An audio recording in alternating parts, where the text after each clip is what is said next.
একসময় যাদের মনে হচ্ছিল চরম আদর্শিক মিত্র সেই জামাতে ইসলামী এবং এনসিপির মধ্যে বিভেদ চরমে উঠেছে। সাম্প্রতিককালে জামাতে ইসলামীর সেক্রেটারি জেনারেল গোলাম পারওয়ার বলেছেন যে তোমরা এখনো এত বড় হয়নি, এনসিপিকে উদ্দেশ্য করে বলেছেন যে তোমরা বাবার সাথে লাগতে যেও না।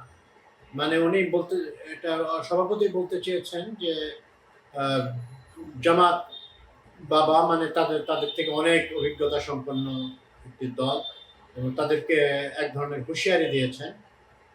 উনি এটা কথাটা বলেছেন ওনাদের এনসিপির যে প্রধান সেই নাহিদ ইসলামের একটি স্ট্যাটাসের প্রেক্ষিতে, যে স্ট্যাটাসে নাহিদ বলেছিলেন যে জামাত সংস্কারের পক্ষে নয়। জামাত অবশ্য সংস্কারের বিভিন্ন সময়ে বিভিন্ন সংস্কারের পক্ষেই কথা বলেছেন, সংস্কারের পক্ষে নয় এরকম কথা বলা, এবং তারাও এনসিপির কথার ভিতরে কনসিস্টেন্সির অভাব লক্ষ্য করছে। যে বিশেষ করে যখন তারা বেশ ঘনিষ্ঠ জামাতের সাথে এনসিপি এবং বাতাসে একটা তাদের ভিতরে জোট হবে এরকমও একটা কথা শোনা যাচ্ছিল, তখন উপদেষ্টা মাহফুজ আলম, যিনি এখনো উপদেষ্টা আছেন, উনি এখনো কোনো দলে জয়েন করেন নাই, তিনি বলে বসলেন যে আরেকটি প্রক্সি মৌদুদিবাদী দল চাই বা প্রয়োজন নাই, এরকম একটা কথা বললেন। স্পষ্টতই এনসিপির প্রতি ইঙ্গিত দিয়ে যে তাদেরকে জামাতের পলিটিক্স তারা করবেন না। এই মাহফুজ আলমের বিএনপির সাথে একটা লিয়াজও মেনটেন করার কথা আমি শুনি, এবং উনি এক ধরনের বুদ্ধিজীবী বা তাত্ত্বিকের ভূমিকা পালন করে থাকেন এনসিপির। এটা খুব একটা মানে হাইড করারও চেষ্টা আমি করেন নাই। যদিও একটা উপদেষ্টা হয়ে একটি রাজনৈতিক দলকে তার তাত্ত্বিক গুরু থাকা এটা কতটা বাঞ্ছনীয় সেটা বিবেচ্য বিষয়।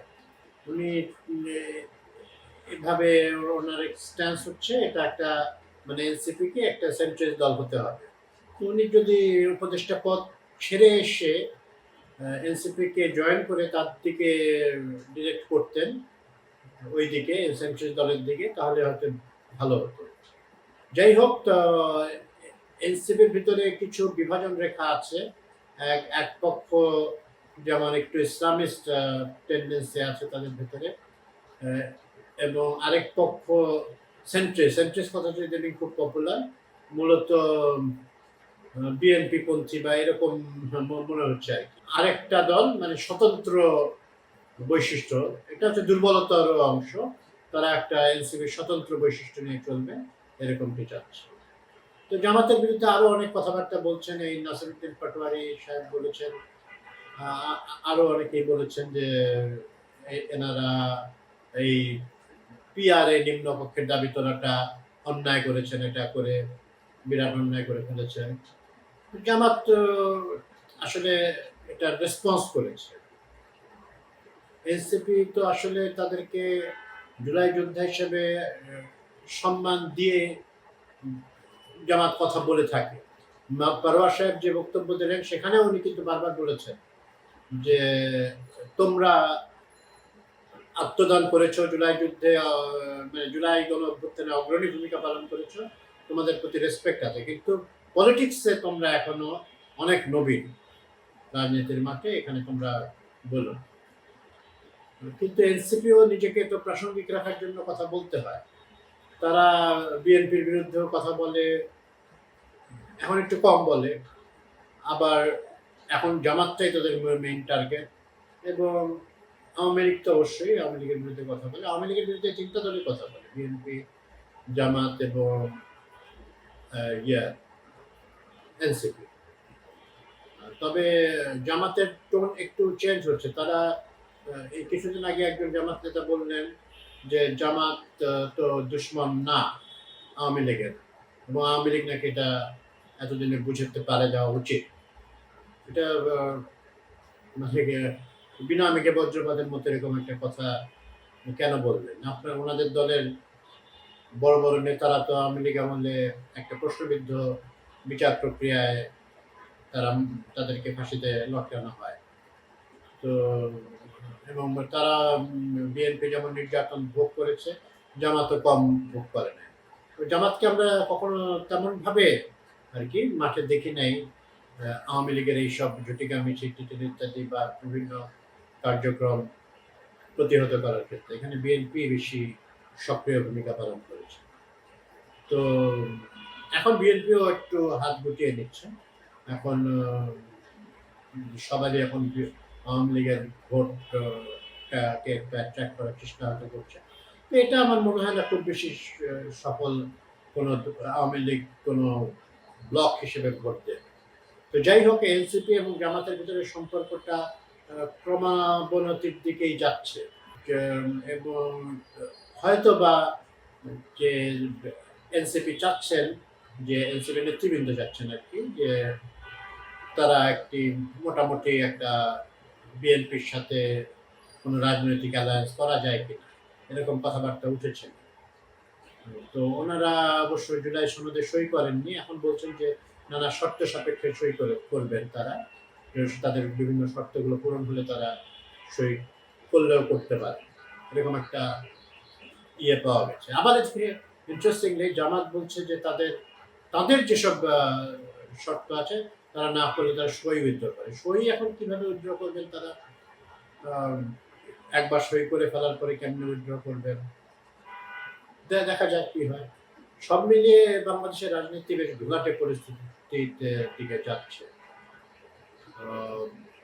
অন্যদিকে আওয়ামী লীগের অডিও বার্তা শেখ হাসিনার কাছ থেকে চলছেই এবং তারা এই ২-১ দিনের ভিতরে ২০-২২টা মিছিল ঝটিকা মিছিল করেছেন এবং কিছু মিছিলে শতাধিক বা ১৫০ শতাধিক লোক ছিল।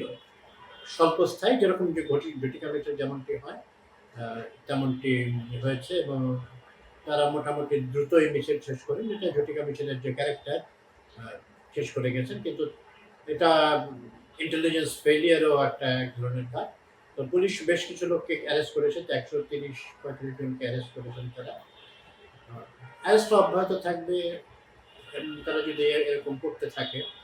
ককটেল বিস্ফোরণ ঘটেছে। ককটেল ঠিক না, এগুলো পটকা আসলে পটকা। এখন আমাদের সব বোমাকে ককটেল বলা হয়, সেই অর্থে ককটেল, কিন্তু বেসিক্যালি এটা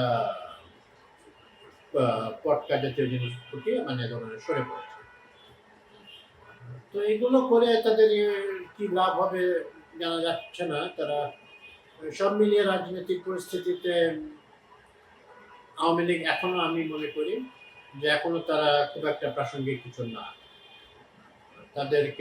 তারা ফিরে আসার তেমন কোনো সম্ভাবনা সামনের কয়েক মাসের ভিতরে মানে ফেব্রুয়ারি ইলেকশনের আগে তারা একটা কিছু করে ফেলবেন এমন মনে হয় না। আর ইলেকশন যদি হয়ে যায় এবং নতুন সরকার ক্ষমতা গ্রহণ করে ফেলে তাহলে তো তাদের আরো ৫ বছরের জন্য তাদের দরজা সব বন্ধ হয়ে গেল। আওয়ামী পুনর্বাসনের বিরুদ্ধে অবশ্য সবাই মৌখিকভাবে সবাই একমত, এই মানে আওয়ামী এবং তাই ১৪ দল জাতীয় পার্টি ইত্যাদি ছাড়া সবাই একমত যে আওয়ামী লীগ পুনর্বাসিত করা যাবে না। নির্বাচনকে মানে ডিলে করা বা নির্বাচনটাকে না হতে দেওয়ার ব্যাপারে আওয়ামী লীগও কম চেষ্টা করছে। তাদের হাতে টাকা পয়সা আছে, বাংলাদেশের পয়সা দিয়ে গুন্ডা পান্ডা ভাড়া করে তারা করছে এবং মূল নেতৃত্ব তো পালিয়ে গেছে। তারা বা যেখানে আছে কিছু তারা ওখান থেকে নিরাপদে বসে ওনারা বলে যাচ্ছে। তো এই সময় এনসিপি, জামাত, বিএনপির কিছু ক্ষেত্রে তাদের ঐক্যমত মানে জুলাই অভ্যুত্থানের পক্ষের শক্তি আরেকটু ক্লোজ থাকা উচিত বলে মনে করি। রাজনৈতিক মতভেদ থাকলেও তাদের মূল যে সমস্যা যে ১৫ বছর বেশি সময় আওয়ামী লীগ যে জুলুম নিপীড়ন চালিয়েছে তার বিরুদ্ধে একাট্টা থাকা উচিত। এদের ভেতরে যে কোনো রকমের ভেদাভেদের সুযোগ আওয়ামী লীগ গ্রহণ করার জন্য ওত পেতেই রয়েছে।